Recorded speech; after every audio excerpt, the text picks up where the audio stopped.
Hey everyone, it's author Maria Estrada. I push this back a little bit, but here we go. I always forget how to do this. I'm going to share this with my Facebook people. I run a wonderful group called Pen in the City, and I want them to be able to watch the reviews, which are a little bit laggy.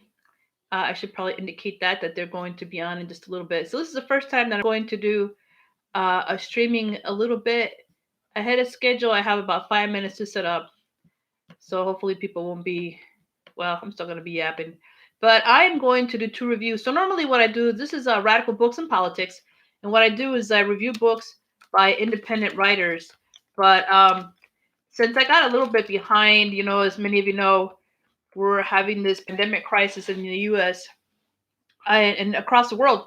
And so I am the union rep for my chapter. I have about 350 members. And I've been taking care of them, making sure that they're informed. I have been fielding emails and questions and doing as best a job I can with the limited information that I have had, but that's taken up a lot of time. And at the same time, we have been moving our teaching online. So that before that, I was also very busy just with work, but I'm hoping to get back into the flow, even though times are what they are, reviewing books. And I thought I would review two books, one of my favorites and one that I never got to review on Facebook. On YouTube, pardon me.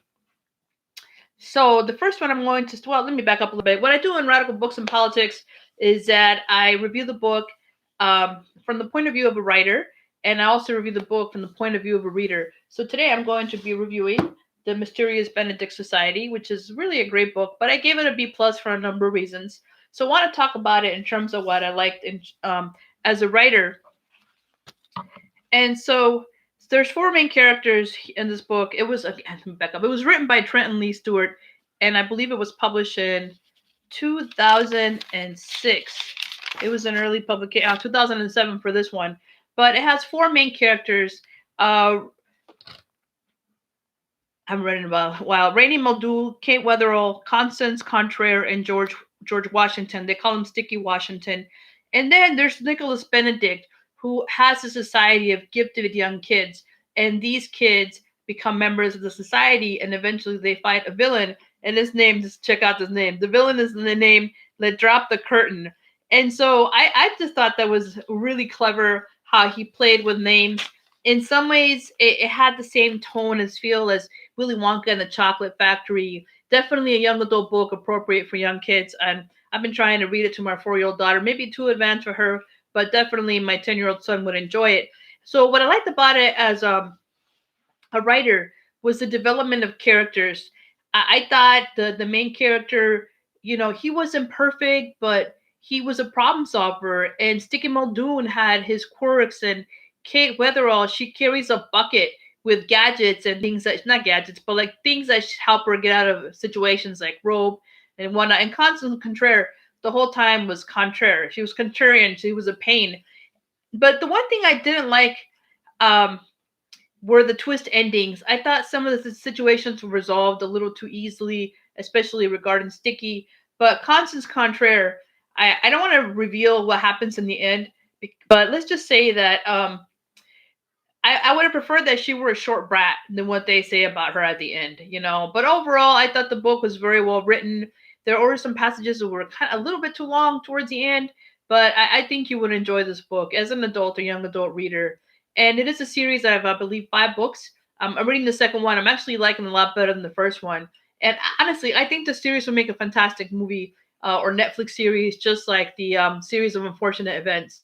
And I think you'll enjoy it though. B plus, still a good review, but for a number of reasons, I couldn't give it quite an A.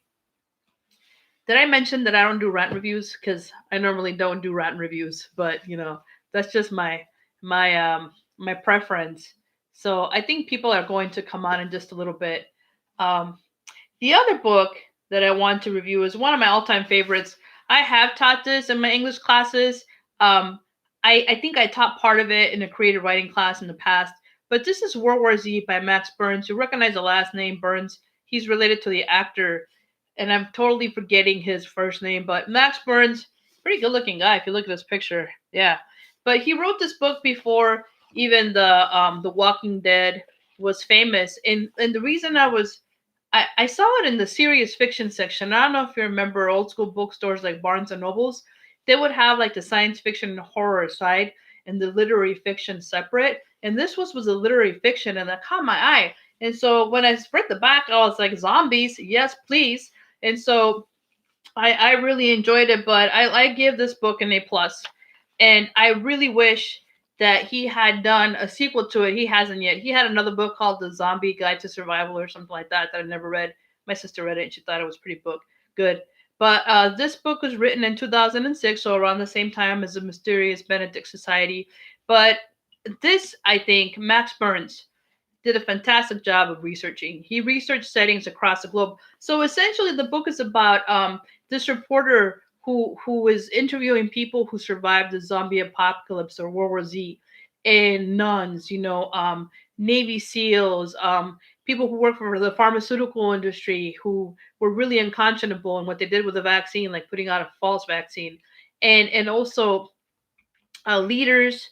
So I really thought it was really well done. But he starts in China, ironically, in China. Not to say that, but anyway, ironically, China, and the main character, the doctor, was so beautifully crafted. You get a sense of what his work ethic is, how he tried to fight the zombie virus, and how he knew everybody was screwed when he encountered something that they had never seen before, which was the creation of zombies.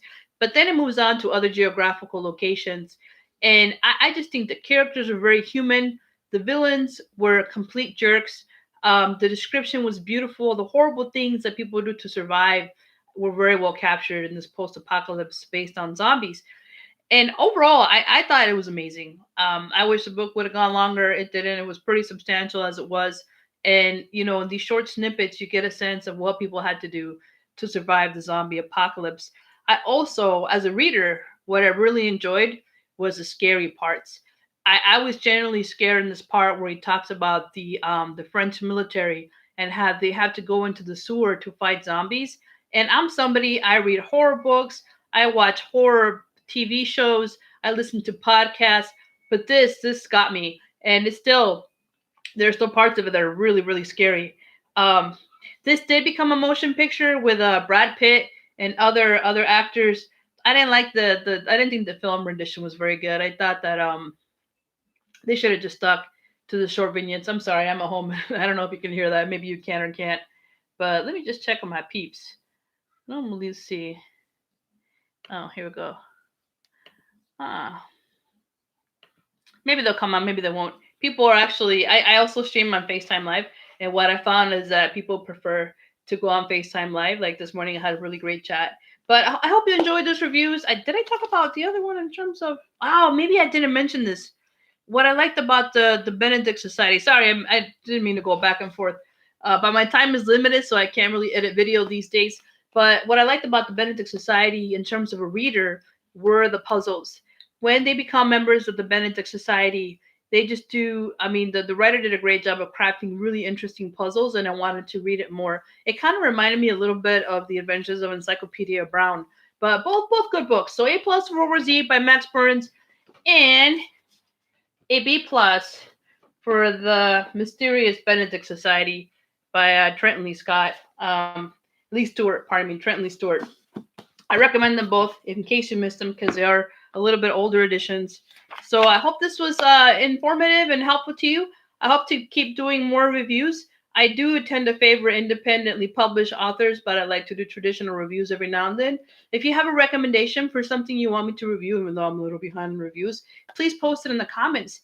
The other thing I want to tell people today, I live in Illinois, in Chicago. Please go vote.